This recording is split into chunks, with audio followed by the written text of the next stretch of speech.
কিছু কিছু মানুষ আমাদেরকে বুঝায় মূর্তি আলাদা জিনিস, ভাস্কর্য আলাদা জিনিস।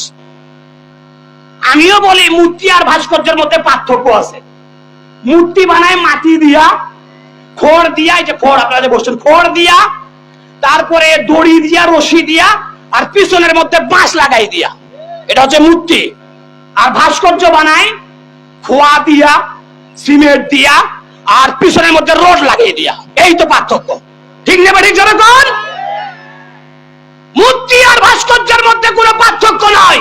মুসলমান কোনদিন মূর্তি আর ভাস্কর্যের সামনে মাথা নত করতে পারে না। যারা বলেন ঠিক না বেঠে?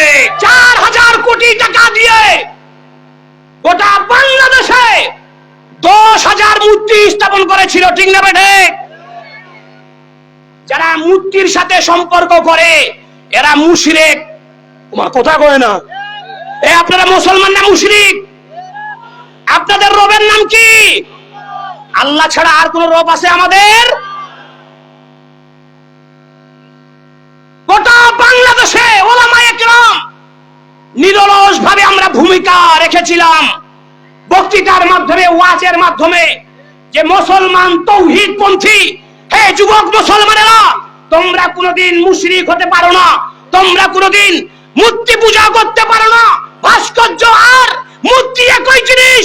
মুসলমান কোনোদিন ভাস্কর্যের সামনে মাথা নত করতে পারে না।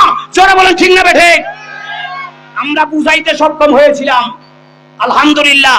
5 তারিখে গোটা বাংলাদেশে আমরা আলেমরা যাই নাই, মাদ্রাসা ছাত্ররা যায় নাই, তৌহিদি যুবক সন্তানেরা, এই টকবগে সন্তানেরা যাইয়া গোটা বাংলাদেশের 10,000 মূর্তি ভেঙ্গে চুরমাচার করে দিয়েছে। যারা বলেন ঠিক না বেঠে? মুসলমান, কিছু কিছু মানুষ আমাদেরকে বুঝায় মূর্তি আলাদা জিনিস, ভাস্কর্য আলাদা জিনিস। আমিও বলি মূর্তি আর ভাস্কর্যের মধ্যে পার্থক্য আছে। মূর্তি বানায় মাটি দিয়া, খড় দিয়া, এই যে খড় আপনারা যে বসছেন, খড় দিয়া, তারপরে দড়ি দিয়া, রশি দিয়া, আর পিছনের মধ্যে বাঁশ লাগাই দিয়া, এটা হচ্ছে মূর্তি।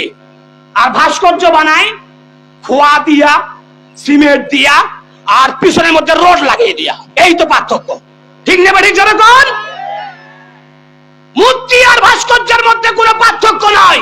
মুসলমান কোনদিন মূর্তি আর ভাস্কর্যের সামনে মাথা নত করতে পারে না। যারা বলেন ঠিক না বেঠে? কথা মনে রাখেন, ঈমান এক অমূল্য সম্পদ।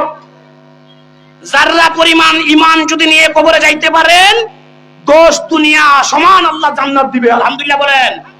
আর ঈমানের ভিতরে যদি খাত থাকে, ভেজাল থাকে, সারা জীবনের এই ইবাদত বন্দেগী এগুলো কোনো কাজে আসবে না, ঠিক না? ঠিক জোরে কোন?